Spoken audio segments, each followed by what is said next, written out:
Deu-me a impressão de que ele se arrependeu de entregar meu microfone e voltou atrás, não? O microfone, pera. Mas é uma alegria muito grande estar com os irmãos nesta tarde. Hoje pela manhã estivemos juntos e foi algo assim extraordinário viver e conviver com os irmãos. E depois recebemos até de presente um almoço muito delicioso. E assim podemos conviver com as pessoas daqui da nossa igreja. Mas realmente Deus me deu um pedaço pequeno de esposa, que tem 1,5 m, e eu fiquei muito contente quando o Senhor me deu essa esposa, porque eu pensei que era mais fácil manejá-la, mas que equivocado estava eu, não é? Realmente eu tenho que apresentá-la sempre como a mulher que manda, e realmente é assim. Então ela vai dar uma saudação aos irmãos, e depois então nós começaremos o nosso trabalho, né? Pode passar, Miriam, aqui.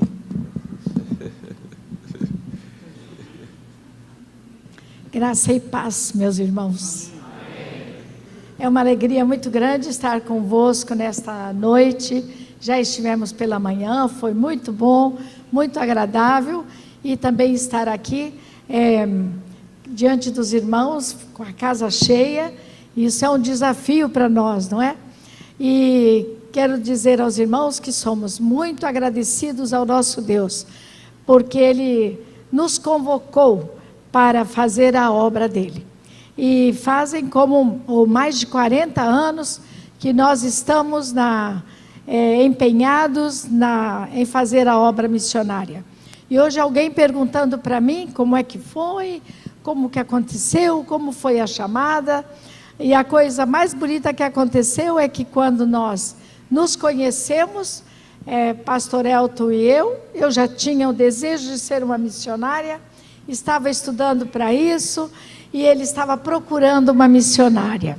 Aí coincidiu, na nossa conversa, ele descobriu que eu era a mulher escolhida dele, a esposa para ele. Pronto, e depois eu respondi para nossa irmã, depois foi tudo naturalmente acontecendo. Quando decidimos ir para o Paraguai, vamos, arrumamos a mala e vamos. Isto é, antes de ir para o Paraguai, nós fomos para o seminário, levando uma criança com 21 dias. É muita coragem que a gente tem, não é? Hoje eu não sei se eu faria a mesma coisa, mas Deus nos abençoou e nos levou para o seminário. Depois de um certo tempo nos chamou para o Paraguai, e depois do Paraguai, Miriam, estão nos convocando para a Ilha dos Açores. Vamos, vamos. Era tudo automático, as coisas aconteciam sem lutas. Nós sabíamos que Deus nos queria no trabalho dele, na obra dele. E depois para Portugal, depois para Espanha, enfim. E eu quero dizer aos irmãos que a minha palavra hoje de manhã e agora é de gratidão a Deus. Eu sinto muita alegria e gratidão no meu coração, por sentir como Deus cuidou de nós, cuidou da nossa família, cuidou de tudo, as crianças pequenas, e Deus foi abençoando, cuidando. Não tivemos problemas de enfermidade, doenças, lutas sim, mas lutas que, afinal, fomos mais do que vencedores. Deus cuidou de nós. Mas a minha gratidão maior, aqui está em Romanos capítulo 1, versículo 8, em primeiro lugar, por meio de Jesus Cristo, dou graças ao meu Deus por todos vocês, pois no mundo inteiro se ouve falar a respeito da fé que vocês têm. Irmãos, é verdade, e para onde vamos, nós levamos o exemplo conosco, o exemplo de um povo evangélico brasileiro, que apesar das dificuldades, das limitações financeiras, de um dinheiro tão desvalorizado, mas é capaz de fazer a obra missionária, tanto na Índia, quanto na África e na Europa. Irmãos, eu agradeço muito a Deus, sou muito grata ao meu Deus, porque nos sustentou todos esses 40 anos, com ofertas de irmãos do Brasil, irmãos fiéis e que sustentaram a obra do nosso Deus. Irmãos, se você colabora com a obra missionária, você está propagando o nome de Jesus no mundo inteiro. E hoje nós temos a alegria e a satisfação de saber que os nossos filhos seguem o nosso exemplo.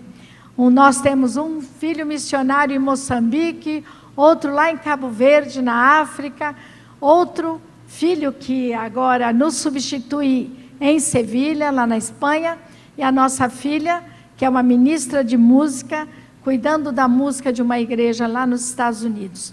Em tudo dai graças, e eu agradeço ao Senhor. Não estou com meus filhos a hora que eu quero, mas graças a Deus hoje nós temos WhatsApp, nós temos o telefone barato, e quando antigamente era tão complicado, quando nós telefonávamos um minutinho, aquilo ficava tão caro. Mas hoje a gente tem esse meio tão mais econômico que nós podemos conversar. Louvo a Deus pela vida dos irmãos, pela vida do povo evangélico brasileiro, que tem sido fiel nas suas ofertas para anunciar o evangelho para todo mundo. Afinal, Jesus nos mandou, não é? Ide e pregai. De uma forma ou de outra, nós estamos anunciando o evangelho de Jesus. Muito obrigado. E que Deus abençoe a todos os nossos irmãos.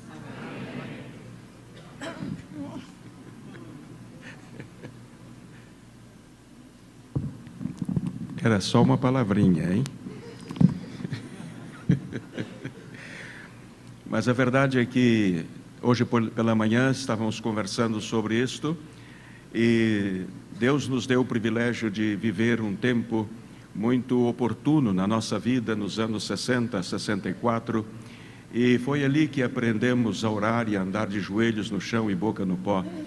E eu, quando tinha os meus 18 anos, 17 para 18 anos, eu pedi a Deus uma noiva, uma esposa segundo o coração dele. E eu disse-lhe: Senhor, só me casarei com a moça que seja vocacionada para o ministério missionário, para missões mundiais, para a Sudamérica, para Paraguai. E então esta era a condição que eu punha ao Senhor. E a conheci, então, no dia 18 de fevereiro de 1965, eu tive o primeiro encontro com ela e fiz essas perguntas. Você está fazendo o seminário?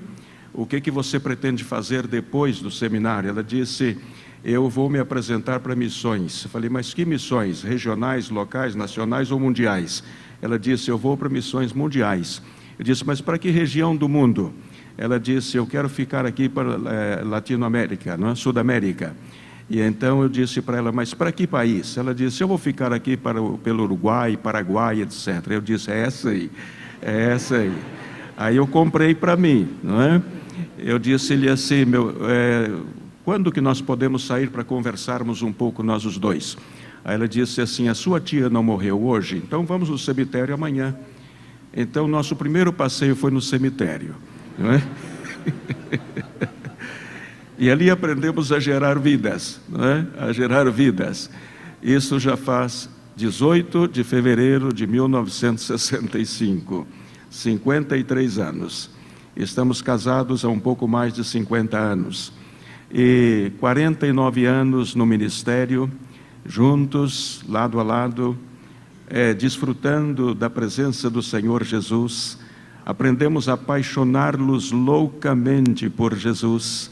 Ele é sedutor, Jesus é sedutor, e faz-nos apaixonar-nos por Ele de tal maneira que não sabemos fazer outra coisa e não temos outra conversa. O nosso assunto sempre é Jesus, e esta é a nossa missão em todo o mundo.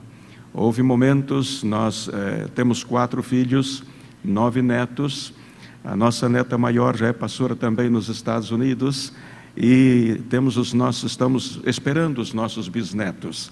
E eu já estou esperando com ansiedade e esfregando as mãos para ver a carinha do primeiro bisneto. Mas a verdade é que dentro de pouco tempo já serei bisavô. Mas já estou orando pela salvação dos meus bisnetos. E a salvação e o chamado para o ministério já faz 4 anos. Assim que estamos insistindo com Deus, para que Deus possa fazer a sua vontade na nossa vida. Assim que não existe outra razão de ser para nós. Nestes anos todos, como eu disse, aprendemos a amar loucamente a Jesus. E sabem por que devemos aprender a amá-lo assim? porque se for menos que paixão, se for menos que loucura, não vale para Jesus.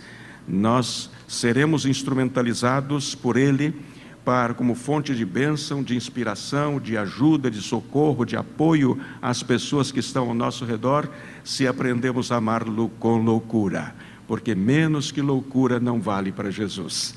Eu estou ouvindo aqui hoje pela manhã e agora também pela tarde, ouvindo esta expressão da irmã Elizabeth, e é verdade, nós precisamos andar com Jesus, namorados dele, e andar servindo ao Senhor para que possamos realmente ser instrumentalizados.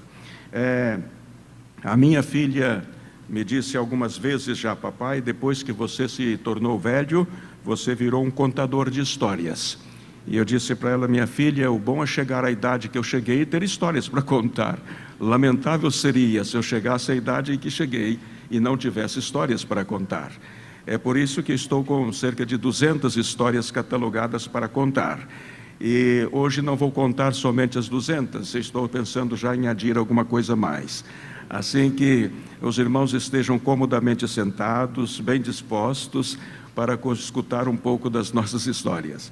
Mas quero começar agradecendo, como fez minha esposa, agradecer à igreja local pelo seu apoio irrestrito e permanente com a obra que nós estamos realizando através da nossa fundação. Eu sou presidente de uma fundação chamada Fundação Paixão e Compromisso. Esta fundação está ligada ao governo espanhol. Ela forma parte do Ministério de Educação, Cultura e Esporte. E então, desta maneira, nós preparamos os nossos projetos e começamos a aplicá-los tanto dentro da Espanha como fora da Espanha. Nós estamos presentes em vários países, ajudando a sustentar cerca de 76 missionários nesses 18 países onde estamos, nesses 4 continentes, e sabemos que Deus está instrumentalizando esta fundação para levar muitas pessoas a Cristo. E eu quero dizer aos irmãos que o pastor Valtenir pediu-me para que pelo menos os irmãos conhecessem um pouco da nossa fundação. Nós temos o setor de ação social, que é muito forte na nossa fundação. Através socorremos as pessoas necessitadas. Nós damos os alimentos. Cada dia nós distribuímos cerca de 1.000 quilos de alimentos perecíveis. Cada dia nós temos a distribuição de cerca de 1.000 quilos de alimentos perecíveis em alguns polos de atendimentos na cidade de Sevilha. Além disso, temos muita roupa, sapato, móveis. Nós mobilamos as casas das pessoas necessitadas. As pessoas sabem que a fundação faz esse trabalho e então, quando compram móveis novos, então trazem os móveis para que possamos mobilar as casas das pessoas necessitadas. Recebemos roupas em quantidades enormes e então fazemos uma seleção, depois damos para as outras instituições sociais também, para que elas possam usar as roupas, porque é muita coisa que temos. Também recebemos agora, faz uns meses atrás, creio que há uns 8 meses aproximadamente, fechou uma fábrica de sapatos na Espanha, a maior e a mais importante na Espanha, e ela deu-nos, a nossa fundação, pelo menos 60.000 pares de sapatos. E eu disse-lhes o seguinte: onde é que eu vou arranjar 120 pés para pôr esses sapatos? Mas a verdade é que estamos mandando para o continente africano, para a Sudamérica, para outras partes do mundo, e estão sendo de bênçãos, e muitas bênçãos para as pessoas. Numa região da África, onde estão todavia em guerra, então foram alguns pares trocados, não é? E o pastor da região disse-me, um missionário nosso, disse: pastor, eu vou mandar de volta aqueles sapatos porque foram pés trocados, não é? Pés trocados, e então só tem um pé, etc. Então eu vou trazê-lo de volta. Falei: mas você não está num país em guerra? Estou. Ele disse: mas será que não tem pessoas lá com um pé só? Ele disse: é verdade, pastor, eu vou buscar as pessoas com um pé só, e desta maneira vamos socorrê-los também. Assim que Deus tem sempre as coisas. O mais impressionante é que para a Guiné-Bissau, um pastor levou um pé com um pé um pouco maior do que o outro. E então, quando chegou lá, tinha uma senhora que tinha um pé maior do que o outro, ficou felicíssima, porque recebeu um par de sapatos novos. Ela teria que sempre mandar fazer, agora não, agora ela recebeu um pé maior do que o outro, e isso para ela foi uma felicidade tremenda. O Senhor sabe como faz as coisas, não é? Assim nós caminhamos na dependência do Senhor, e Ele vai instrumentalizando todas as coisas. Mas nós temos curso de corte e costura, nós temos o momento de aconselhamento. Eu trabalho com a saúde mental, e então trabalhamos todos os dias atendendo pessoas. Nós temos também a escola de música com muitos alunos, estamos forjando esses futuros músicos para muitas igrejas locais. Nós temos muitos alunos, como disse, fazemos os nossos concertos em escolas, em lugares onde as pessoas maiores não podem sair, etc. Então nós vamos e apresentamos concertos nessas residências de anciãos, etc. Nós temos escola de futebol, preparando as pessoas, mas todas estas atividades da Fundação, elas têm sempre o mesmo objetivo: levar as pessoas a Cristo, fazê-las com que entendam a simplicidade do Evangelho e que desta maneira se encontrem com Jesus e mudem as suas vidas completamente. E nós temos visto verdadeiros milagres em todas estas atuações. Temos uma escola também lá em alguns lugares, em alguns países, temos escola de preparação de obreiros autóctones. Obreiros que servem, são obreiros da mesma região, e então nós preparamos estas pessoas para que elas possam desta maneira servir ao Senhor dentro do seu próprio contexto social e sua própria cultura. E é muito mais fácil instrumentalizar aqueles que são da terra do que mandar um missionário para fazer a obra que os próprios nacionais podem fazer. Nós temos um casal de missionários numa região na Índia em que as pessoas andam descalça. Mandar um missionário para lá seria muito difícil que ele se adaptasse, o estrangeiro adaptasse a andar sem sapatos, e andar com sapatos seria um choque cultural. Então é melhor preparar alguém que possa, dentro do mesmo contexto, realizar a obra de evangelização. Os irmãos estão evangelizando vários países no mundo, através do apoio que os irmãos estão dando à Fundação. Os irmãos são uma das igrejas que colaboram efetivamente com a expansão do reino de Deus em várias partes do mundo, pastor. Graças a Deus. Aleluia por isto. E eu penso, irmãos, que Deus os está abençoando tão abundantemente, porque os irmãos estão com a visão posta no mundo. Não podemos ter a nossa visão tão exclusivamente para nosso contexto, a nossa sociedade e a nossa cidade, mas muito mais temos que olhar para o mundo, e isso é que os irmãos estão fazendo. Nós estamos felizes com todas estas coisas que Deus está permitindo os irmãos fazerem. Uma das coisas que aprendi aos pés do meu Senhor e amado Salvador Jesus é que quando a igreja investe em missões, Deus tem interesse de investir nessa igreja. Por quê? Porque Ele sabe que o dinheiro não vai ser utilizado para outras coisas, senão a evangelização do mundo. O propósito por excelência da nossa vida como pessoas salvas e redimidas por Jesus, o propósito por excelência é ajudar ao Senhor a povoar os céus. Essa é a nossa razão de ser. O Senhor deu-nos o privilégio da salvação, a convicção profunda de que Jesus é o nosso Salvador e o nosso Senhor, e desta maneira Ele conta conosco, para que ajudemos ao Pai a povoar os céus. Você é um instrumento disso.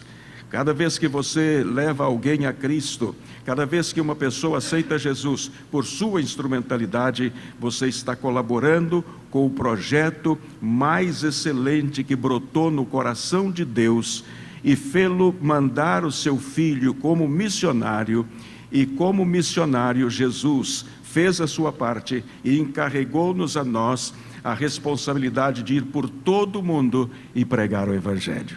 Assim que esta manhã eu estava dizendo aos irmãos que Deus me deu a mensagem que vamos pregar dentro de um momento. Vamos tratar do mesmo assunto que tratamos hoje pela manhã. O pastor me disse que o auditório sempre é diferente, e então eu gostaria de voltar e tratar o mesmo tema desta manhã. Vamos falar sobre missões, um acordo de cooperação. Mas eu voltei a pedir outra definição a Deus de missões. Eu sou muito curioso, converso muito com meu pai e sempre lhe peço coisas diferentes, e algumas delas, inclusive, um pouco esdrúxulas, mas ele sempre responde satisfatoriamente. Então, pedi-lhe outra vez uma definição de missões. E ele me disse assim: missões é uma empresa familiar. Uma empresa familiar. E eu lhe disse: agora explica-me isto, Espírito Santo, por favor, para que eu possa compreender bem. E então ele começou a desenvolver a ideia e me disse que cada um de nós, quando aceitamos a Cristo como Salvador, nos convertemos em filhos de Deus. E por sermos filhos de Deus e a empresa de Deus, a excelência do produto que o Senhor apresenta é a salvação de vidas. E então, como agora sou filho do dono da empresa, então eu tenho responsabilidade como filho do dono da empresa, fazer com que a empresa cresça, e na medida em que a empresa vai crescendo, o abençoado sou eu mesmo. Então eu vou colhendo os frutos do meu trabalho, do meu esforço, porque eu tenho uma participação efetiva na empresa do meu Pai. E a empresa do meu Pai, o produto que vende, entre aspas, é a salvação em Cristo Jesus. Cada vez que levamos as pessoas a Cristo, estamos fazendo com que a nossa empresa vá crescendo. Mas hoje nós vamos tratar deste assunto, missões, um acordo de cooperação. Queridos, eu me emociono muitas vezes, a idade vai chegando e nós vamos nos tornando cada vez mais sensíveis às coisas que amamos e aquilo que Deus vai realizando nas nossas vidas, evidenciando assim o seu cuidado pessoalmente conosco, as manifestações múltiplas do seu amor, do seu carinho, atendendo às nossas necessidades nos pormenores. Isto é o mais bonito que há. Nós saímos por aí, por este mundo, já tínhamos sido pastores no Brasil durante o tempo, e estamos há 43 anos fora do Brasil, e começamos a fazer o nosso trabalho no Paraguai, uma experiência desde o ponto de vista humano um pouco árdua, mas desde o ponto de vista espiritual muito maravilhosa, extraordinária, que não podemos nos esquecer das bênçãos que o Senhor derramou sobre as nossas vidas. Eu me lembro que naquele tempo, quando chegamos no Paraguai, tinha que viajar muito para lá e para cá. Havia dias em que eu baixava do avião por la manhã, ia a casa, almoçava, e à tarde pegava o avião outra vez e saía, por causa dos compromissos, as responsabilidades, e esta pequenina foi a que segurou as cordas para que os nossos filhos fossem o que são hoje também. Então, louvamos ao Senhor por isto, porque todos os nossos 9 netos já têm Jesus como Salvador, estão se preparando para o ministério também. Assim que me emociono com todas estas coisas. Não sei qual é a sua intimidade com Jesus, mas vale a pena estabelecer essa ponte de carinho e de amor, porque sempre há reciprocidade. Quanto mais o amamos, mais ele manifesta o seu amor. Quanto maior a nossa necessidade, mais é o suprimento de Deus. Quanto mais as dificuldades surgem, melhor é o sabor da vitória, né? Melhor é o sabor da vitória. Assim é o nosso Pai. Então vamos à nossa meditação. Abram as suas Bíblias num texto que está em Marcos capítulo 16, versículo 15. Marcos capítulo 16, versículo 15.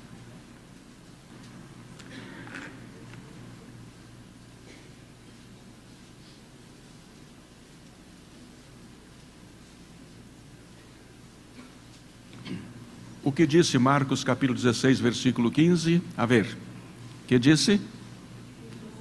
Ide, como é o texto?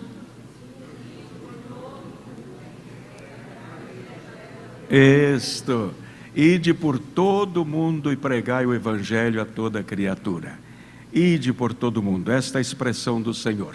Como lhes disse, o Senhor, ao pedir-lhe esta nova definição de missões, ele me disse que era um acordo de cooperação. Um acordo de cooperação entre o homem, entre a igreja o homem, a igreja e ele. É um acordo de cooperação. A minha preocupação ao pedir-lhe uma nova definição é porque estava observando algumas situações muito caóticas desde o ponto de vista financeiro, de saúde e tantas outras coisas que são coisas comuns que podem acontecer num campo missionário. Quando nós nos desplaçamos do nosso país para outro país e teremos que habituar-nos e aculturar-nos e imergir na cultura para que possamos conhecer os pormenores das culturas, para que desta maneira, conhecendo as culturas onde Deus nos manda para servi-lo, então nós, ao conhecer essas culturas, facilita muito o nosso trabalho. E então, muitas vezes nós vemos que há determinadas situações tão difíceis, mas há outras situações em que entendemos que Deus supre e supre sempre aquilo que nos falta. Eu estava observando quando estávamos em Braga, na cidade de Portugal, nós recebíamos muitas ajudas da Inglaterra, que mandavam-nos alguns tonéis com roupas, calçados, brinquedos, coisas de mulheres, etc. E então as primeiras pessoas que nós convidávamos para ir à nossa casa, para abrir os tonéis e escolher as roupas e calçados e essas coisas todas, eram alguns missionários de algumas outras missões que estavam atuando ali em Portugal. E os víamos passar tantas aflições, tantas dificuldades. Isto fez-me perguntar ao Senhor: Senhor, por que aqueles que estão na linha de frente muitas vezes passam por tantas vicissitudes? E então o Senhor começou a explicar-me as coisas. Muitas vezes nós queremos fazer as coisas desde o nosso ponto de vista e a nossa maneira, mas Deus tem a sua maneira e Ele vai fazer e vai instrumentalizar aqueles com os quais Ele firma um acordo de cooperação. É uma responsabilidade muito grande. Ninguém deve sair do Brasil para fazer a obra do Senhor sem antes firmar um acordo de cooperação com Deus. Porque se não firma um acordo de cooperação, vai passar algumas dificuldades, algumas lutas e vai sofrer muito. Isso é o que nós temos visto ao longo de todos estes anos. E então eu comecei a perguntar-lhe: Senhor, se é um acordo de cooperação, há algumas regras para que se possa firmar um acordo. Há algumas exigências. Então, quais são as exigências? Que tipo de vida a pessoa precisa ter para que o Senhor possa firmar um acordo de cooperação com esta pessoa? E então o Espírito Santo começou a dar-me uma lista de pelo menos 5 pontos essenciais. E então a primeira coisa que ele disse é que para que ele possa firmar um acordo, assinar um acordo de cooperação com uma pessoa que deseja trabalhar na obra missionária, é esta: ter uma vida santa e pura. Santa e pura. Deus não estabelece acordo de cooperação com a pessoa que não está disposta a pagar o preço de uma vida de santidade e pureza. Santidade diante dele e de santidade diante das pessoas.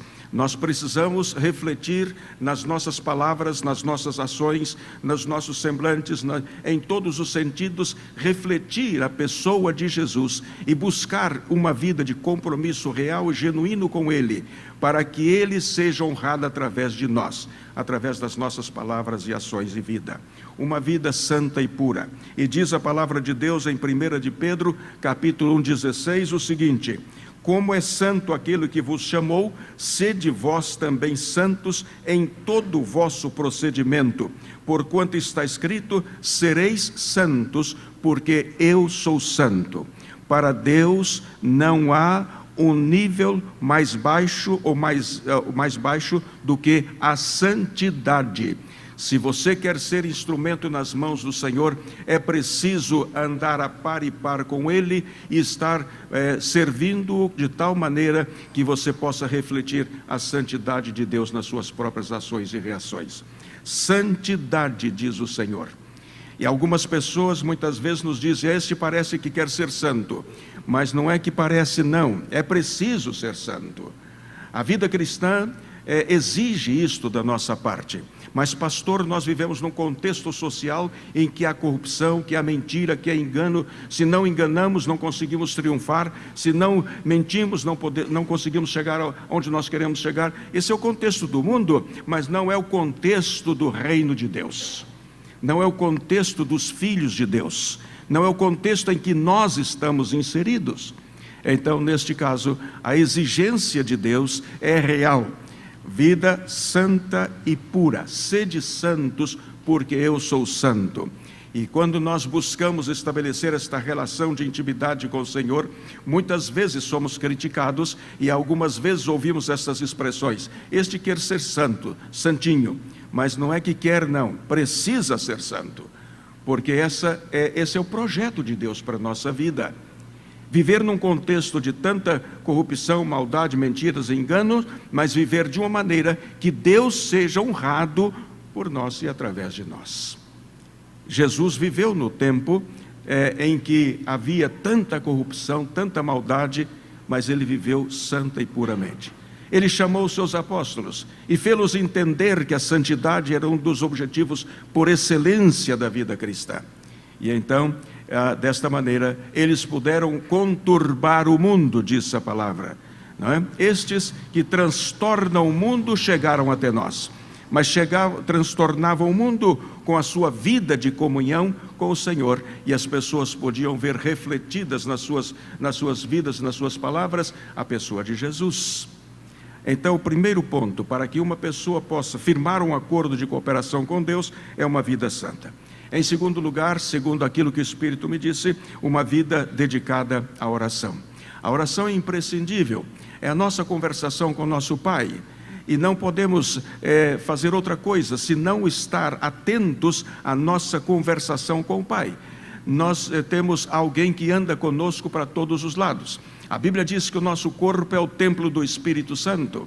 E como templo do Espírito Santo, também aqui há um aspecto muito importante. Alguma vez eu tenho escutado algumas pessoas orando assim: Senhor, perdoa a multidão dos meus pecados. E eu fico admirado quando ouço estas coisas. Por quê? Porque se você tem o Espírito Santo no seu corpo, que habita, em 1 Coríntios, capítulo 2:16 e 6:19, o irmão vai encontrar isto, que o nosso corpo é o templo do Espírito Santo.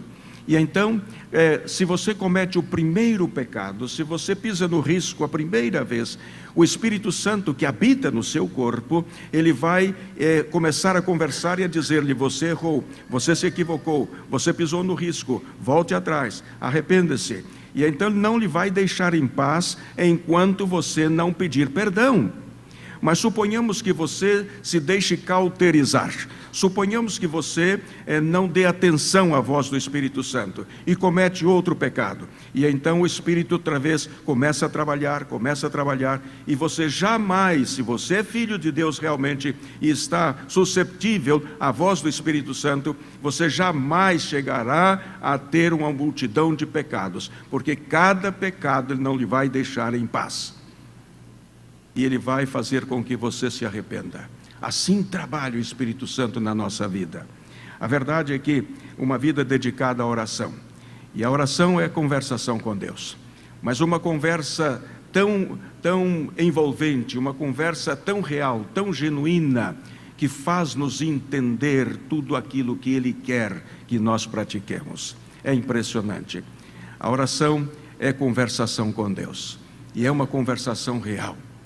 Nós não estamos falando ao vento, nós não estamos falando ao ar, nós estamos conversando com o Papai, e Ele vai dando-nos as diretrizes que precisamos. Orai sem cessar. Em terceiro lugar, uma vida que ame a Jesus com loucura. Como disse esta manhã, menos que loucura não vale para Jesus. Eu estava cantando aquele hino e estava pensando... aquela canção que os irmãos cantaram, que nós cantamos aqui faz alguns minutos atrás, e então eu estava pensando: Jesus é realmente sedutor, é sedutor, Ele faz-nos chorar de alegria, Ele faz-nos gozar nos momentos em que estamos na sua presença. E o mais importante é que Jesus está diuturnamente conosco. Esta é a delícia da presença de Jesus. e temos que aprender a amá-lo, amar com loucura, fazer dele o nosso Senhor, fazer com que as nossas conversações estejam sempre mescladas com a figura singular da história e figura singular da minha vida, que é Jesus. É Jesus. Seja o assunto que for, nós os flamenguistas, podemos nos deliciar com o Flamengo, mas dentro do Flamengo tem Jesus também. Assim que nós vamos encontrar o momento de falar de Jesus. Eu sei que todos aqui pensam como eu, mas a verdade é que devemos amar a Jesus com loucura. E diz a palavra: amarás o Senhor teu Deus de todo o teu coração, com toda a tua alma, com todas as tuas forças e com toda a tua mente, e ao teu próximo como a ti mesmo. Que coisa linda, não é? Temos alternativas? Temos qualquer outra alternativa válida? Não. Amá-lo realmente com todo o coração, com toda a nossa alma, com toda a nossa mente. Isto é que precisamos fazer. E na proporção em que fazemos isto, o Senhor vai usando a nossa vida. Eu agora mesmo estava conversando aqui fora, tanto com o pastor como com a irmã Elizabeth, dizendo como Deus, como Jesus foi maravilhoso com as nossas famílias e fez com que pudéssemos ter filhos e netos salvados e redimidos por Jesus. Que delícia é isto! Nunca conhecemos os atropelos da vida cotidiana sem que Jesus nos ajudasse a resolvê-los. Em quarto lugar, uma vida dedicada ao trabalho. Jesus só vai firmar um acordo de cooperação com uma pessoa se realmente ela é trabalhadora. Há uma expressão no livro de Provérbios que diz assim: vai ter com a formiga o preguiçoso, não é? Vai ver como é que trabalha a formiga, um bichinho tão pequenino, mas tão trabalhador, não é? E ele tem sempre, a formiga tem sempre a sua direção própria e anda para lá e para cá, mas chega onde quer chegar. Assim devemos ser nós também. A palavra diz: porque não vos torneis indolentes, mas sejais imitadores dos que pela fé e paciência herdam as promessas. Nós não podemos ser pessoas preguiçosas. Se queremos firmar um acordo de cooperação com Deus para realizar a obra missionária, não podemos ser preguiçosos. Deus não trabalha com preguiçoso, não. Eu tenho visto muitos que pensam assim: eu vou para o ministério porque agora eu vou ter uma vida tranquila, relaxada, etc. Vou cuidar dos meus horários, vou fazer aquilo que eu penso. É isso mesmo que acontece, pastor Valtenir? Não é isso. Nós não somos donos de nós. É isso que acontece com vocês? É? Então, com cara de quem realmente acredita naquilo que está escrito na Bíblia. Mas a verdade é que Deus não trabalha com preguiçoso. Ele não assina acordo de cooperação com aqueles que são preguiçosos. Em quinto lugar e último lugar nesta parte, uma vida que ame aos pecadores, aos perdidos. Se nós não aprendemos a amar os perdidos, irmãos, não seremos nunca úteis na obra do Senhor. A Bíblia diz assim: todavia, se estais cumprindo a lei real segundo as Escrituras, amarás o teu próximo como a ti mesmo. Como a ti mesmo. Se fazemos isto, fazemos bem. Então, quando vemos uma pessoa, eu não sei se há alguém conosco aqui que todavia não provou a pessoa de Jesus como seu Salvador pessoal, mas eu quero dizer-lhe o seguinte: quando nós não nos preocupamos, quando a nossa conversa, o nosso propósito com as pessoas que estão ao nosso redor não é levá-las a conhecer e a ter a mesma experiência singular nas suas vidas como nós tivemos com a pessoa de Jesus, não estamos cumprindo o propósito de Jesus. Então o que nós devemos fazer é isto, falar de Jesus com as pessoas. E se há alguém aqui que ainda não tem Jesus, então você tenha paciência com os seus amigos evangélicos, porque esta é a razão de ser da nossa vida. Somos impulsionados pelo mesmo Espírito Santo a fazê-lo assim, para que as pessoas possam desfrutar das mesmas experiências que temos com Jesus e viver uma vida feliz e uma vida despreocupada no sentido espiritual. Uma vida que ame aos perdidos.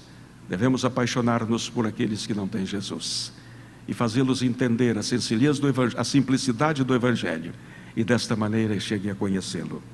Mas quais são as características da igreja com a qual Jesus, o Deus, firma um acordo de cooperação? A vida tem essas características, e se não tiver essas características, não busque firmar um acordo de cooperação com Ele, porque Ele não vai aceitar. Agora, a igreja, quais são as características que a igreja precisa ter? Eu penso que os irmãos estão aqui dentro do quadro que o Espírito Santo me revelou, porque os irmãos estão fazendo a gigantesca obra de evangelização mundial. E então, quais são as características? Que seja uma igreja que ore sem cessar. E eu sei que os irmãos caminham de joelhos aqui.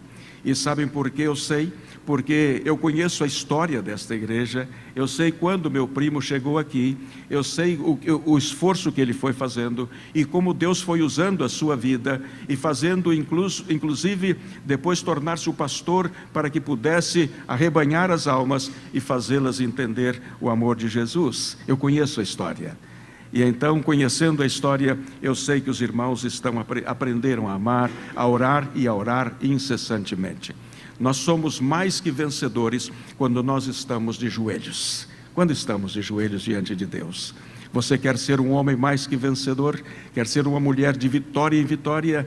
Então caminhe de joelhos diante de Deus. Sabe por quê? Porque no cadinho da oração, onde é forjado o caráter do homem e da mulher de Deus. É no cadinho da oração onde é forjado o caráter do homem e da mulher de Deus. É aí. E então você vai aprender a orar sem cessar. Pedro dizia, contamos a história hoje de manhã de Pedro. Pedro estava na prisão, mas a igreja orava. Os governantes diziam que ele ficaria na cadeia, estava preso, trancafiado, não podia sair, mas a igreja orava. E quando a igreja começou a orar, no caso de Pedro, no caso de Paulo, as portas das prisões se abrem e então o povo sai vitoriosamente, o povo de Deus. É assim que faz. A força da oração consegue deter os vulcões, consegue deter o vento, consegue deter as águas, consegue deter tudo, porque a força que nós temos nos joelhos é a relação que mantemos com o nosso Pai. E o nosso Pai ouve as nossas orações.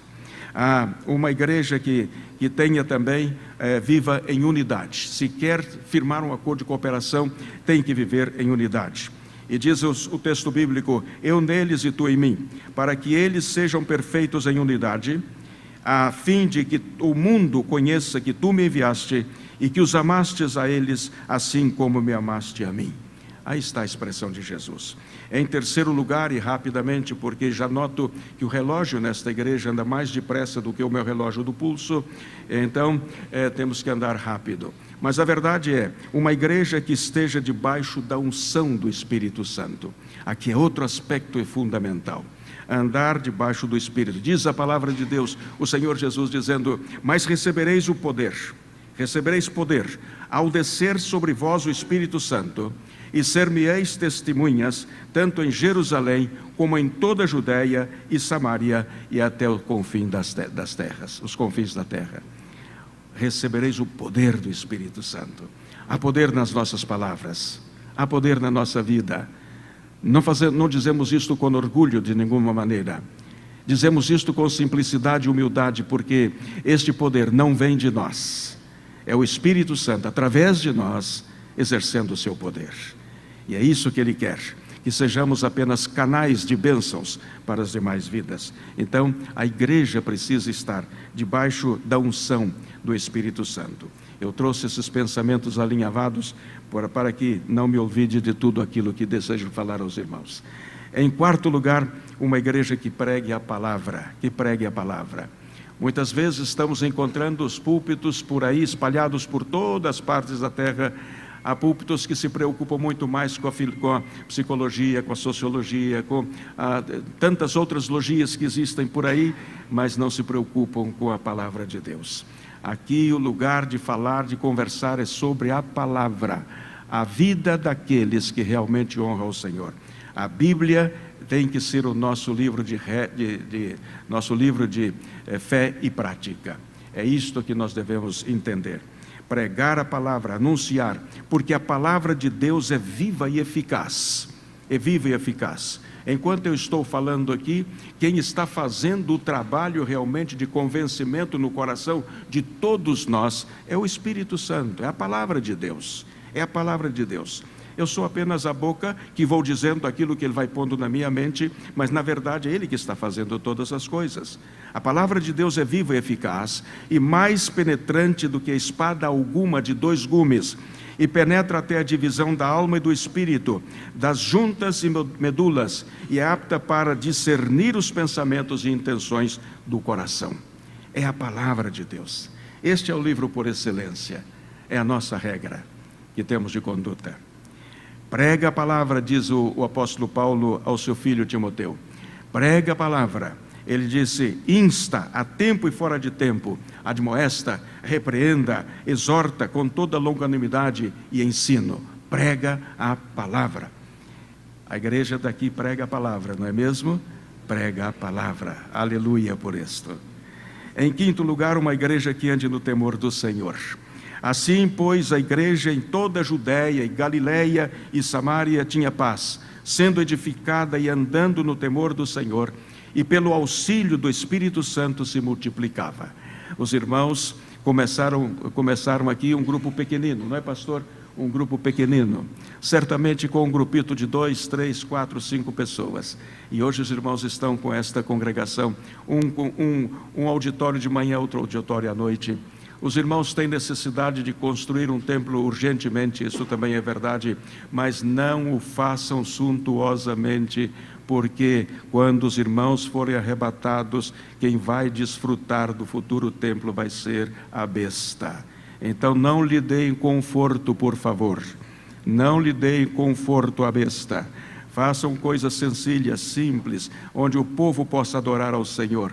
Deus não quer suntuosidade, Deus quer humildade e sencillez de coração. É isso que o Senhor quer. Mas que é urgente, a construção do templo é urgente. Mas o Senhor vai fazer isto no tempo dele. Assim trabalhamos e assim vivemos. É uma igreja que ande no temor do Senhor. E vão multiplicando, e os irmãos estão se multiplicando em várias partes do mundo. Os irmãos estão se multiplicando. Os irmãos têm os missionários na Índia que estão ganhando outras pessoas, e nós usamos inclusive parte dos recursos para outros ministérios também que os irmãos mandam, e os irmãos estão levando pessoas a Cristo em várias partes do mundo. Talvez os irmãos não soubessem, porque poucas vezes venho aqui, mas os irmãos estão pregando o Evangelho em várias partes do mundo. É a multiplicação. Uma igreja que caia na graça do povo, em sexto lugar. Uma igreja que caia na graça do povo. E eu penso que os irmãos já caíram na graça do povo aqui. E por isso Deus está abençoando a obra dos irmãos. Louvando a Deus e caindo na graça do povo, e cada dia Deus vai acrescentando à sua igreja aqueles que vão se salvando. Em sétimo lugar, uma igreja não contenciosa, não contenciosa. E aqui diz o seguinte, o texto que o Senhor me deu: mas se alguém quiser ser contencioso, nós não temos tal costume, nem tampouco as igrejas de Deus.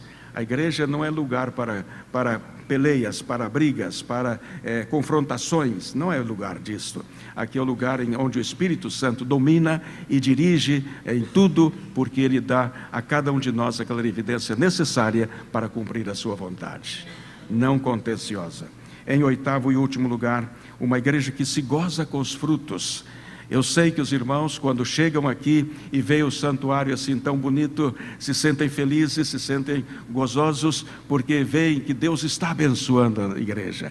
E eu tenho impressão e posso imaginar que nas reuniões da liderança, um conta as suas histórias de bênçãos, outro conta as suas histórias de bênção, e o gozo é permanente no seio da igreja, em que Deus está obrando e trabalhando com eficácia. É uma delícia, é uma delícia. Sabem, irmãos, assim vivi eu alguns tempos atrás. Via a igreja crescendo e crescendo. Não, em missões as coisas são muito diferentes, mas Deus vai nos dando pessoas pouco a pouco. Em determinados países, a salvação de vidas é gota a gota, o sistema gota a gota. não é em massas, não é em enxurradas, não, é gota a gota. E Deus vai nos dando alegria, cada alma que se converte. Sabem, aprendi que realmente uma alma de um português vale muito, porque custa muito fazê-lo entender que só Jesus Cristo salva. A alma de um espanhol também vale muito, porque custa muito fazê-lo entender. Em Espanha, Paulo chegou lá no primeiro século, na cidade de Tarragona. Ele chegou lá, que era a região de veraneio dos imperadores, e então chegou Paulo, depois de tantos anos. Espanha, que tem um pouco mais de 8.000 municípios, 8.122 municípios, agora com um pouquinho mais, porque ultimamente foram organizados outros municípios. Com 8.122 municípios, só estamos presentes em um pouco mais de 700. Há mais de 7.000 municípios na Espanha sem nenhuma presença evangélica. É um desafio. Por isso nós temos um projeto chamado PIE, que significa Plantando Igrejas em Espanha. Necessitamos urgentemente, mas gozamos com uma pessoa que aceita Cristo. Em algumas ocasiões, nem dormimos direito, porque naquela noite Deus nos deu a salvação de uma ou duas pessoas. Aqui é diferente, mas a igreja se goza. Com essas características, então a igreja está apta para firmar um acordo de cooperação com Deus. Então, se a vida preenche os requisitos de Deus, e a igreja preenche os requisitos de Deus, e então aí vem a parte que toca a Deus. A parte que toca a Deus é aquele texto de Paulo aos Filipenses capítulo 4, 19. Paulo diz assim: e o meu Deus, segundo as suas riquezas, suprirá todas as vossas necessidades em glória por Cristo Jesus.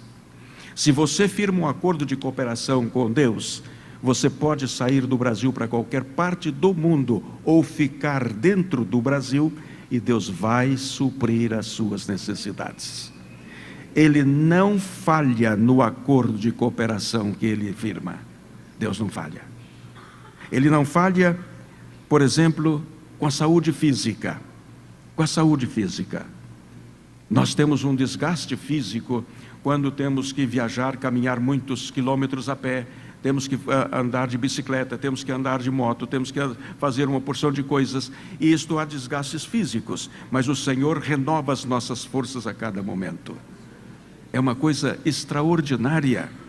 Parece que trabalhamos todo dia, e quando nos acostamos pela noite, dormimos, descansamos e levantamos no dia seguinte com o mesmo vigor e o mesmo entusiasmo e a mesma paixão por Jesus. Assim é o nosso Pai. Ele é assim. Então Ele renova as nossas forças, fisicamente, tanto pessoal como familiar. Ele também provê a situação econômica. Ele supre as nossas necessidades. Existem momentos difíceis? Claro que sim. Existem momentos muito difíceis, mas Deus supre as nossas necessidades. Hoje pela manhã eu contei, não sei se devo repetir aqui, então hoje pela manhã eu contei uma das experiências que nós vivemos na nossa casa, no tempo em que a moeda do Brasil, o Brasil estava vivendo um tempo muito difícil com a questão da inflação, e inflação de 80%, 90% e até 100% de inflação do nosso dinheiro. Já não me lembro qual era o dinheiro, mas nós estávamos em Portugal naquele tempo e o nosso salário ia sempre diminuindo. Um dia nós terminamos de almoçar e a minha esposa, antes de terminar de almoçar, ela disse assim: hoje nós fizemos os últimos ovos, fritamos os últimos ovos e fizemos o último arroz. Então, isso ela quis passar-nos uma palavra de ânimo, de entusiasmo. Amanhã não sabemos o que vai passar. E o meu filho mais velho, ele se revoltou naquele momento, ficou muito bravo com Deus, e então saiu da mesa e foi para o seu quarto depois de terminar, e ele então entrou para lá e começou a brigar com Deus. E ele dizia assim, isso ele mesmo me contou. Ele me dizia assim: como pode, Deus? É assim que o Senhor trata os meus pais, que dedicam sua vida toda a servir ao Senhor? Amanhã não temos comida. Amanhã não temos comida. É assim que o Senhor trata os seus filhos? E então eu precisava fazer umas visitas. Acerquei-me ao seu quarto, toquei à porta e abri a porta e perguntei: meu filho, papai tem que fazer pelo menos 3 visitas, você quer ir comigo às visitas? Aí ele um pouco enfadado, estava enfadado ainda com Deus, mas ele disse: eu vou, papai, eu vou. E então saímos nós os dois. Chegamos na primeira casa, fizemos a visita, conversamos com as pessoas, etc. E depois de orar com as pessoas que tínhamos visitado, o dono da casa disse: pastor, o senhor está com o seu carro aí? Estou. Ele disse: então, pastor, leve essas bolsas que eu já tenho separadas aqui para o senhor, com verdura, com um montão de coisas que ele pôs dentro da bolsa, pôs no carro para mim, né? Fomos na segunda casa, chegamos e então fizemos a nossa visita, conversamos. Aí o dono da casa perguntou: o senhor está com o seu carro, pastor? O senhor tem uma arca frigorífica onde guardar carne? Eu disse: tenho. Ele disse: então leva essa parte do boi aqui, porque eu matei um boi e temos muita carne, o senhor pode levar isso aqui, porque o senhor vai ter carne por muito tempo, né? Então pôs lá no carro, né? Quando chegou antes de ir à terceira visita, eu disse ao meu filho: vamos passar aqui nessa loja de discos, eu quero orar com o dono da loja, ele não é evangélico, mas eu quero orar com ele e conversar um pouquinho com ele. Aí meu filho, ele queria muito comprar um disco, mas nós não tínhamos dinheiro para comprar o disco, e então ele só estava esperando uma oportunidade. E então, quando entramos na loja de disco, conversei com o dono, orei com ele, e aí o dono da loja perguntou: Raulinson, você gostou de algum disco, Raulinson? Gostei. Era o disco que ele queria, então ele falou: pega para você, leva para você um presente. Então o disco que ele queria comprar não podia, aí o dono da loja deu-lhe o disco de presente. Fomos na terceira casa. Chegamos lá, oramos com a família, conversamos, e o dono da casa disse: pastor, eu tenho aqui uns sacos de arroz, eu tenho feijão, tenho isso, tenho aquilo, o senhor quer levar no seu carro? Deixa eu pôr no seu carro. Aí quando saímos, eu não sabia que meu filho estava tão enfadado com Deus.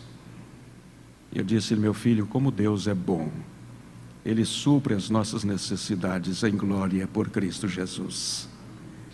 E ali mesmo nós oramos agradecendo ao Senhor.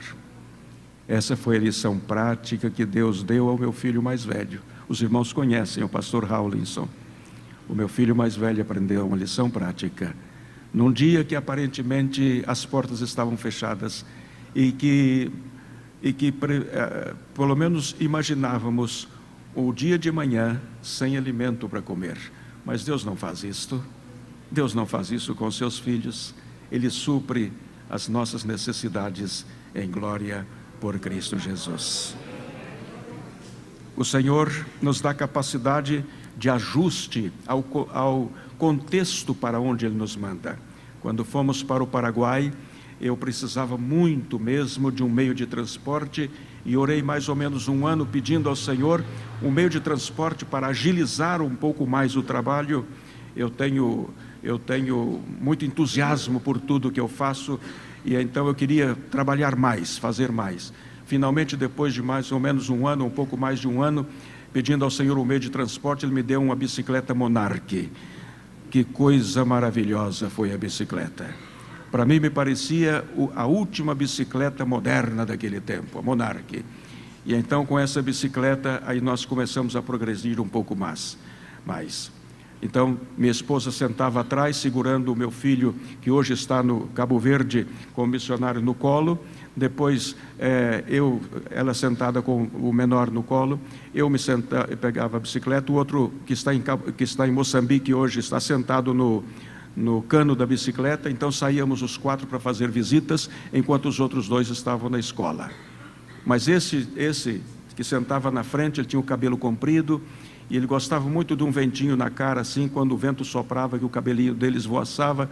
Mas quando chegava na subidinha assim com a bicicleta, ele me dizia: adelante papai, esta bici no caminho, que é o que passa, hombre. E eu dizia: meu filho, essa bicicleta é tocada a mandioca, não é tocada a gasolina. Ele pensava que eu tinha forças para a mesma força na descida que na subida. Não é possível, né? Mas depois de muito tempo nós nos adaptamos com aquela Monarch, e com ela eu saía com pastores que iam nos visitar, nós saímos para fazer visitas, etc. Foi uma bênção a Monarch, né? Depois, finalmente, Deus nos deu uma moto, uma Honda 70. Que maravilha foi aquela Honda 70. Porque aí sim, aí eu pus um añadido, eu nunca me lembro a palavra em português, uma parte mais atrás assim, mandei fazer. Então sentava o meu filho mais velho, sentava a minha filha, sentava a minha esposa com o pequeno no colo, eu aqui no meio e o outro na frente. Eram 6 numa moto, numa Honda 70. Pobrezinha da moto, não é? Pobrezinha da moto. Mas a verdade é que era uma moto batista, eu costumo dizer isto, porque não reclamava nunca, né? Os irmãos sabem como somos nós os batistas, não é? Então, com aquela moto, aí sim, aí as coisas já foram diferentes. Talvez eu contei uma das experiências com aquela moto, né? Quando nós fomos ao norte. Mas nós abrimos um trabalho no sul de Portugal, de Paraguai. No sul de Paraguai. E então fomos visitar uma aldeia. E naquela aldeia, a fama era de que o dono, o chefe da aldeia era muito mau, era muito perverso, perseguidor. E ele era um homem forte, toda a gente tinha medo dele. E então, nesse dia que eu fui lá visitar essa aldeia, eu chamei mandei por rádio não havia telefone naquela época, pela rádio disse que o pai Evangelho ia visitar a aldeia no dia seguinte. Então, pela rádio, toda a gente ficou na expectativa, porque nunca tinham visto um pai Evangelho, isto é, um padre evangélico, nunca tinha visto, né? Então, toda a gente estava curiosa. Quando nós fomos entrando, era uma aldeia que estava a 44 quilômetros da cidade de Concepción, nessas estradas costelinha de Adão, que você, quando chegava lá do outro lado, você tinha que ficar fazendo assim para pôr tudo aqui no lugar. Mas a verdade é que depois deixávamos a moto e andávamos 9 quilômetros caminhando adentro e 9 quilômetros para voltar a pé também. Quando o meu filho Raulison foi conosco, ele voltou na carga de um trator, em cima da carga de algodão, que é lá em cima. Então subimos os dois e fomos ali evangelizando os paraguaios que estavam ali naquele trator. Mas a verdade é que fazíamos isto cada 15 dias, não é? Cada 15 dias. Na vez primeira que fomos lá, eu fui diretamente à casa desse chefe, não é? Porque ele era o homem que mandava, ele tinha a autoridade do presidente da República, do presidente Stroessner. E então, quando cheguei ali naquela casa, ele me perguntou assim: o que o senhor veio fazer aqui? Eu disse: eu vim aqui falar de Jesus. Ele disse: de Jesus? Falei: é de Jesus. Aí ele falou para uma pessoa: traz aqui 2 cadeiras, e então sentamos ali, a pessoa que foi comigo, e eu sempre levava uma pessoa, um paraguaio, porque falava bem o Guarani, eu falava o Idiopará, que é a mescla do Guarani com o espanhol. E então nós sentamos ali, e as pessoas foram entrando, ele dizia assim: sente-se ali. Aí entrava o seguinte, ele dizia: sente-se ali. As pessoas obedeciam, porque ele era o chefe e ele era muito bravo, e as pessoas tinham medo dele, não é? Então sente-se ali, sente-se ali. Quando tinha mais ou menos umas 11 pessoas, ele disse assim: já é suficiente, pastor? Eu disse: já. Ele disse: então vai lá e chama as minhas 2 irmãs, minha mãe, e venham todos aqui, que o pastor vai falar-nos de Jesus. E então, naquela manhã, nós tivemos a nossa primeira reunião. Quando eu fiz o apelo, depois de pregar, apresentar o plano de salvação, eu perguntei se alguém queria aceitar a Cristo. Ele foi o primeiro a levantar a mão e disse: eu quero Jesus, eu quero Jesus. Sabem, irmãos, com ele outras 5 pessoas. Ele disse: eu vou resumir a história. Mas a verdade é que quando voltava lá, cada 15 dias, eu voltava e ele saía comigo para fazer as visitas. E então ele chegava e dizia assim: pastor, ele ia tocando as palmas, porque as casas não tinham portas, tinham só cortinas, e janelas também só com cortinas. E então ele ia entrando na casa e tocando as palmas e dizendo: fulano, fulano, fulano. Aí o fulano saía de trás da cortina: que passa, Dom Samuel, que passa? Aí ele dizia: você sabe como é que eu era, não sabe? E a pessoa, sim, sim. Não podia dizer outra coisa, né? Sim, sim. Diz, você sabe como é que eu sou agora, né? Ele diz, sim, sim. Então conta para ele, pastor, o que aconteceu comigo. Mas com autoridade. Eu apresentava o plano de salvação, toda a gente se convertia. Não sei se era pela presença do Samuel ou se era mesmo a presença do Espírito Santo. Mas toda a gente se convertia. A verdade é que ali foi crescendo, crescendo, crescendo. Os anos passaram. Passaram-se os anos. Eu estava em Hungria, num congresso com o pastor Billy Graham. E então encontrei-me com o diretor executivo da Convenção Batista Paraguaia e perguntei-lhe, não é? Como está o trabalho no Paraguai? Ele disse, está indo assim, assim, assim. E como está o trabalho lá em Concepción, em Capitán Sosa? Ele disse, pastor, a igreja lá cresceu, já organizou 2 outras filhas, estão organizando a 3ª filha da igreja. Eu falei, quem é o pastor? Ele disse, Samuel Penha, que é o pastor, aquele que era o chefe, né? Então Deus faz isto, Ele cambia as nossas vidas, Ele muda radicalmente. E o que eu quero dizer é que quando firmamos um acordo de cooperação com Deus, Ele nos dá os recursos apropriados para cada circunstância. Onde deve ser bicicleta, é bicicleta.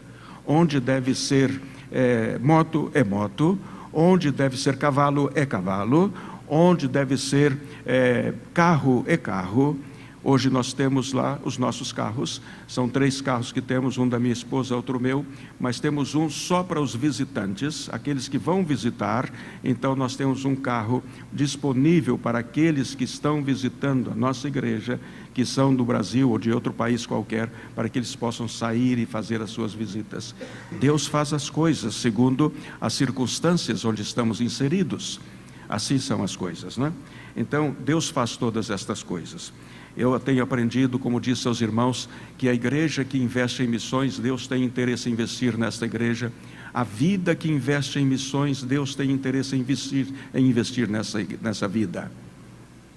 A nossa vida tem sido sempre, os recursos que nós como família temos, está investido em missões. Porque essa é a razão da nossa vida. Nós investimos os nossos recursos naquilo que é a nossa paixão. E se nós nos apaixonamos pela obra do Senhor, vamos investir os recursos. E a glória é para o Senhor, e a bênção é para a obra do Senhor. Eu não sei se temos aqui nesta tarde. A palavra nossa foi mais para aqueles que já estão convertidos a Cristo Jesus.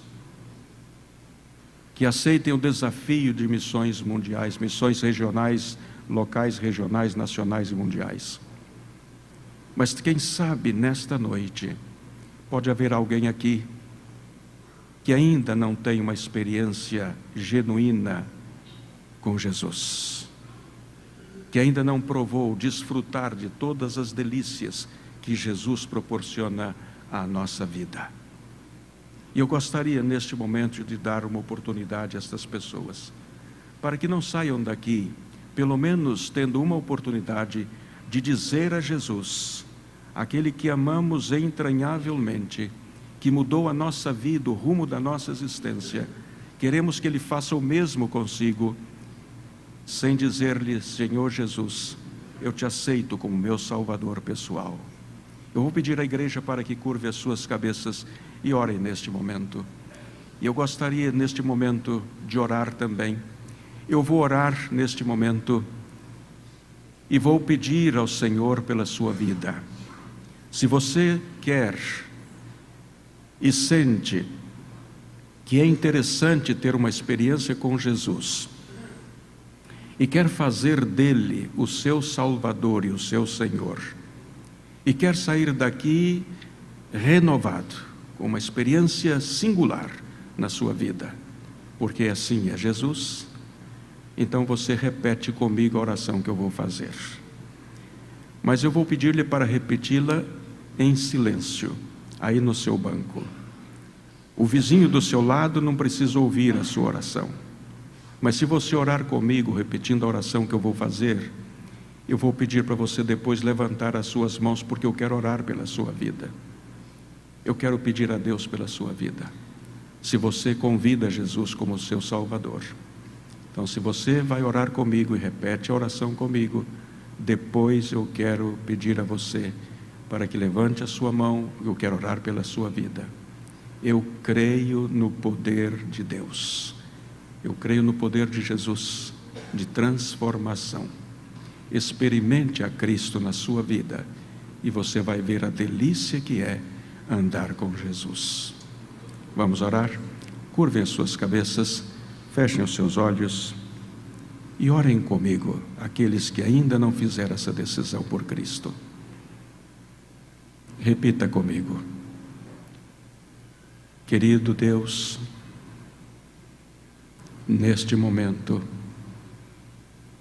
acabo de ouvir a Tua palavra e eu quero aceitar e receber a Jesus na minha vida. Eu creio que Jesus, tão somente Jesus, é o meu Salvador e o meu Senhor.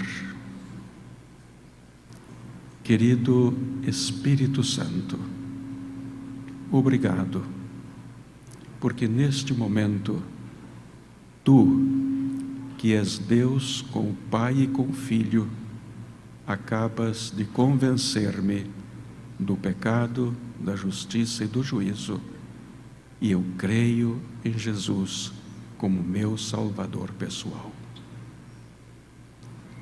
Querido Jesus, obrigado porque Tu has dado Tua vida para a minha salvação.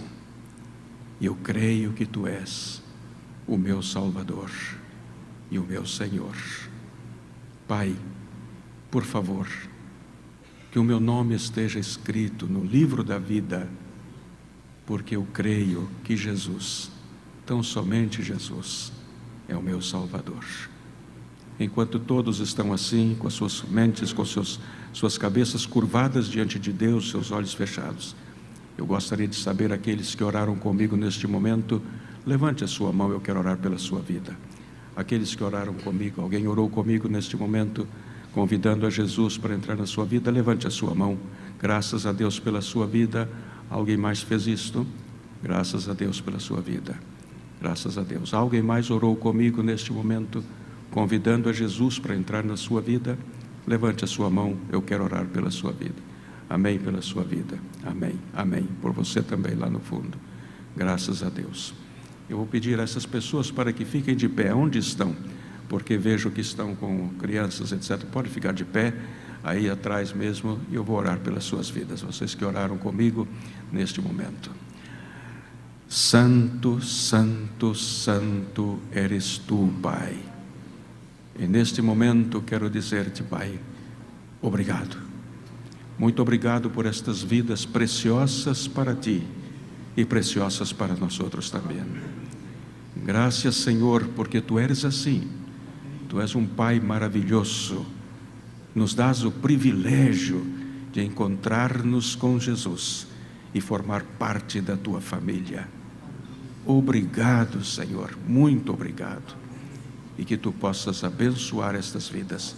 Os seus nomes estão escritos no livro da vida a partir de agora, pero escritos com a sangue de Jesus no livro da vida.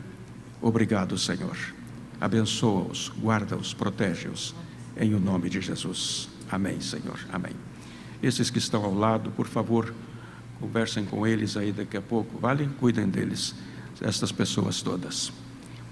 Sentem-se, por favor, e eu quero fazer outra pergunta.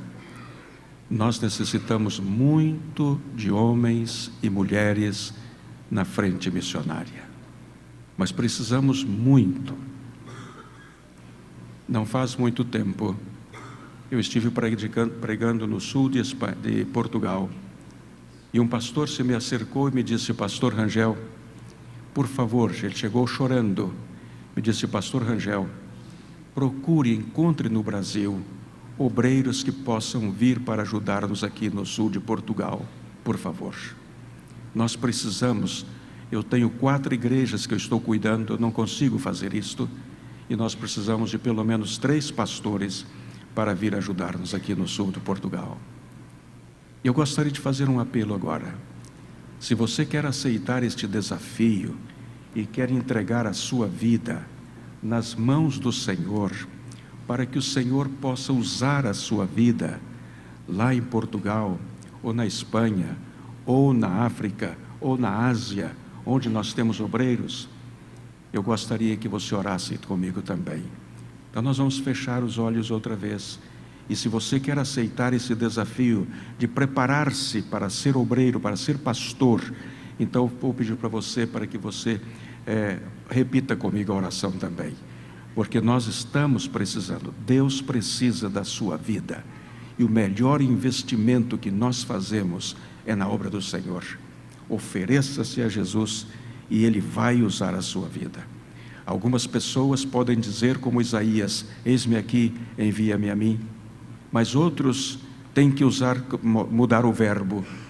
Tem que dizer assim: eis-me aqui, empurra-me a mim, Senhor. Mudar o verbo de envia-me ou empurra-me a mim. E Deus vai empurrar você para onde Ele quiser. E se Ele firmou um acordo com você, vá tranquilamente. É a nossa experiência já há 49 anos. Vá, porque Ele vai cuidar de você. Eu o conheço bem, e Ele não falha. Vamos orar? Curva a sua cabeça e aceite esse desafio, por favor. Vamos orar. Querido Pai, neste momento, Senhor, acabo de ouvir esta mensagem e sei que Tu necessitas de obreiros em tua seara, e eu quero oferecer-me a Ti, Senhor. Instrumentaliza minha vida como fonte de bênção para outras vidas. Faz-me um instrumento nas Tuas mãos. Eu estou disposto a pagar o preço e sei que Tu me vas a cuidar com carinho. Eu aceito o desafio. E usa minha vida onde Tu quiseres, por favor. Usa-me onde Tu queres, porque eu estou disposto a servir-te a Ti. Enquanto todos estão assim, eu quero conhecer aqueles que estão orando comigo. Levante a sua mão para eu saber se você quer esse desafio. Aleluia, aleluia, aleluia por essas vidas, aleluia.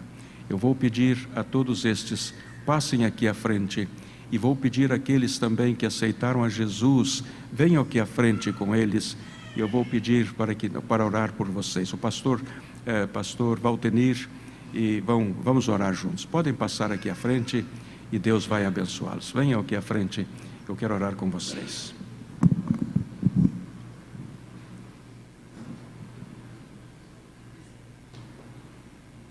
Dá minha mão aqui só para descer.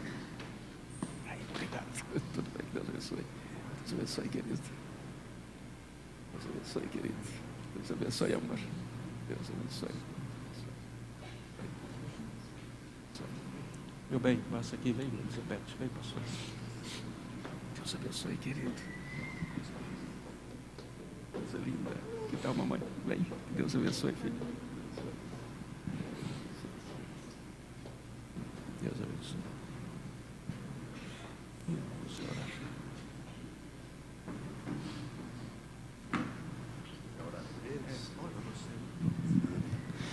Amém. Vocês que receberam o primeiro apelo, né? Receberam Jesus como Senhor, vocês vão receber uma sacolinha que as obreiras vão estar distribuindo. É um presente da igreja para os que se convertem, aos que entregam a sua vida a Jesus. Ali tem um material muito bom, vai te ajudar a dar os passos seguintes, né? Tem ali uma pregação minha sobre o novo nascimento, que é um ato desse, na entrega da vida a Jesus. Então, por favor, levante a mão para a gente poder, então, ou dar algum sinal aí para a gente poder te entregar esse material. Esses aqui? Então é aqui, obreiras. Ajuda aí, para a gente ganhar tempo. Agora, aqueles que tomar a decisão de servir ao Senhor aonde Ele os enviar. Eu não sei para onde que o Senhor vai enviar, mas vocês deram um passo de fé, um passo de entrega, de consagração de suas vidas ao Senhor. Então, esta é uma hora muito solene na vida de vocês. Nós estamos vendo aqui várias pessoas da igreja, e o pastor Elton tinha me falado que daria essa palavra, e eu disse para ele, faça um apelo missionário, então, porque de repente Deus vai falar com algumas vidas e para entrega, para a obra do Senhor. Eu não sei se Deus quer que você trabalhe aqui no Brasil, em algum lugar, ou se quer levá-los para a Espanha, já que tem tanta necessidade lá, como foi falado, né? E também em Portugal, que a gente já tem mais facilidade com a língua. Mas aonde Deus quiser te levar, seja lá onde for, é Ele que vai falar com você aonde Ele quer. Então, a partir de agora, você precisa orar nesse sentido, para que Deus te mostre o propósito dele para a sua vida. E eu quero fazer um apelo muito especial para você. Você vai ouvir essa mensagem que está no site da igreja outras vezes, para você ir pegando aqueles itens ali, porque essa palavra o Espírito Santo falou com o pastor Elton quando ele pediu que o Senhor redefinisse, ou desse uma nova definição do que seria missões. E o Senhor falou, né, que Ele só faz acordo com pessoas que preencham aqueles requisitos e que tenham por detrás de si ou uma igreja que tenha também aqueles requisitos. Então, é um acordo, irmãos. É uma coisa muito séria. Você não imagina o que é isto. Eu já li de alguns acordos que Deus fez com algumas pessoas, coisas extraordinárias. Tão extraordinária que quando Satanás compareceu na presença do Senhor e quis tocar na vida daquela pessoa, o Senhor disse, não pode, eu tenho um acordo com ele. É uma coisa espantosa, você não sabe o que é um acordo com Deus. Porque Satanás, ele nos acusa de dia e de noite. Até o arrebatamento da igreja, ele tem acesso ao trono de Deus, só ele, para nos acusar de dia e de noite. E é ali que ele vem com certos argumentos, querendo tocar na nossa vida. Mas se Deus tem um acordo conosco, Deus não permite. E via de regra, ele faz esse acordo bem antes. Ele faz esse acordo bem antes, para que quando chegar a hora, ele não é pego de surpresa, né? Deus não é pego de surpresa. O diabo, sim, porque ele não é onisciente, mas Deus é. Então, o que você está fazendo de entrega da sua vida a Jesus, tem que ser algo assim, não só emocional. Você pode ter emoções. Jesus, ele se emocionava, ele chorou, ele ficou bravo, ele derrubou as mesas, enfim. Você pode ter emoções, mas o nosso culto, a nossa entrega, tem que ser racional. A Bíblia fala, rogo-vos, pois, irmãos, pelas misericórdias de Deus, que apresenteis os vossos corpos como um sacrifício vivo, santo e agradável a Deus, que é o vosso culto racional.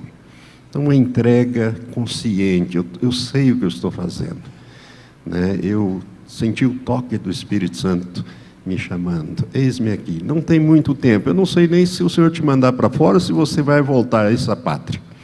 Se houver tempo, tudo bem. Se não, não. Aonde você estiver, é dali que você vai. É dali que Ele vai te chamar e te levar, né, para a eternidade, para sempre com o Senhor. Amém?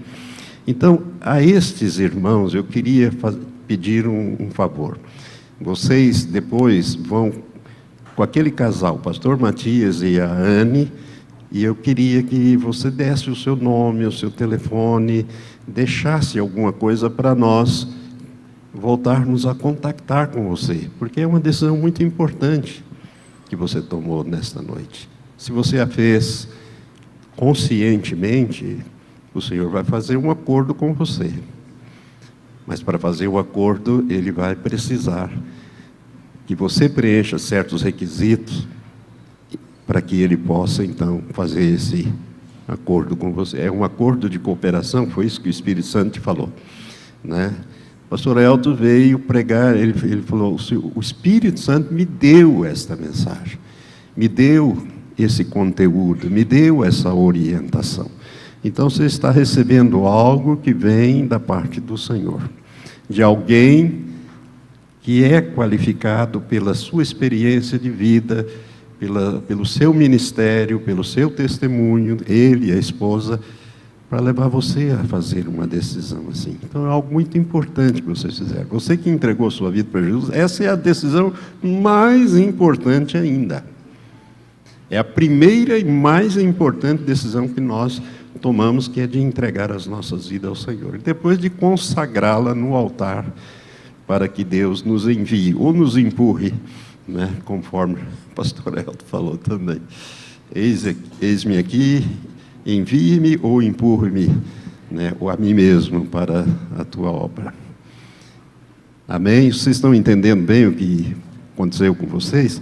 Então, é uma coisa muito gloriosa.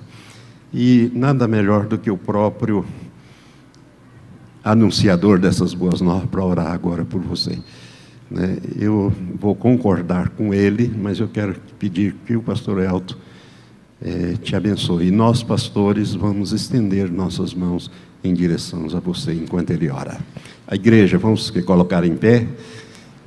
Amém, graças a Deus. Irmãos, o culto hoje extrapolou um pouco, mas tudo bem, o Senhor está agindo e é assim que deve ser. Amém? Glória a Deus por isso. Santo, santo, santo eres tu, Padre. E neste momento somos muito agradecidos a Ti, porque Tu estás recebendo estas vidas para Ti.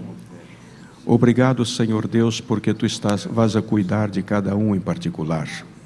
Aqueles que tomaram a sua decisão por Jesus, seguro, Senhor, que Tu vais a caminhar com eles, que Tu lhes vais a dar sabedoria, lhes vais a abençoar em todos os momentos de suas vidas.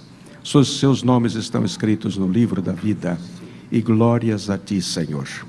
Aos que estão neste momento tomando uma decisão muito especial para oferecer suas vidas a Ti, para que possam realmente fazer as coisas que Tu queres na obra tua. E então, Senhor Deus, por favor, põe os Teus anjos ao redor de cada um deles e abençoa-os poderosamente. Pai, agora vão entrar no processo de preparação para que possam servir-te a Ti em qualquer parte do mundo, Senhor. Aqueles que Tu estás chamando para ir a outras pátrias, a outras terras, que Tu possas preparar-los para isto, Senhor Deus. Abençoa o Teu povo, por favor. Põe Tus ángeles ao redor de cada um deles. Em nome de Jesus oramos agradecidos. Amém e amém, Senhor. Amém. Senhor, essas vidas te pertencem e agora estão se colocando no altar como um sacrifício, Senhor, vivo, santo ao Senhor. Por isso, Pai, todos esses que deram esse passo de fé e de obediência ao Teu chamado, que o Senhor cele estas vidas, Senhor, com uma decisão firme, irrevogável da Tua parte. Ó Deus, e prepara-os naquilo que o Senhor quer que eles sejam preparados para irem, Senhor, no lugar onde o Senhor determinar. E ali, Senhor, sejam usados pelo Senhor, ó Pai, como instrumento do Senhor para trazer vidas para o Teu reino, conforme já foi anunciado a eles. Ó Pai, que o Senhor cuide de cada um. Ó Pai, nós fazemos a nossa parte de sustento, de segurar as cordas, ó Pai, mas o Senhor é que está enviando. Por isto, Senhor, que o Senhor mesmo fale com cada um de uma maneira muito clara, aonde o Senhor deseja que eles sejam enviados, para que eles possam ir debaixo da Tua direção e da Tua poderosa mão. Pai, é assim que nós oramos e os abençoamos no espírito, alma e corpo, e com eles as suas casas, as suas famílias, aqueles que estão agregados a eles de uma maneira ou de outra, para que possam entender, ó Deus, aquilo que estão fazendo nesta noite também e os abençoar. Nós, como igreja e como ministros do teu altar, os abençoamos, em nome do Senhor Jesus Cristo. Amém. Graças a Deus. Então, esses irmãos tomaram essa decisão. Siga com o pastor Matias e a Anne, lá naquela sala de oração, para vocês passarem mais alguns dados para eles. Sejam bem-vindos na obra do Senhor. Você está feliz, irmão? Você ouviu coisas diferentes hoje, né? A Bíblia em ação, vamos dizer, aquilo que os adolescentes fazem, você está vendo como é que Deus faz as distâncias. Se você tivesse tempo para ouvir o pastor Elton, como eu ouvi várias horas e várias experiências, você ficaria também maravilhado. Amém? Vá em paz, o Senhor é conosco, dá um abraço.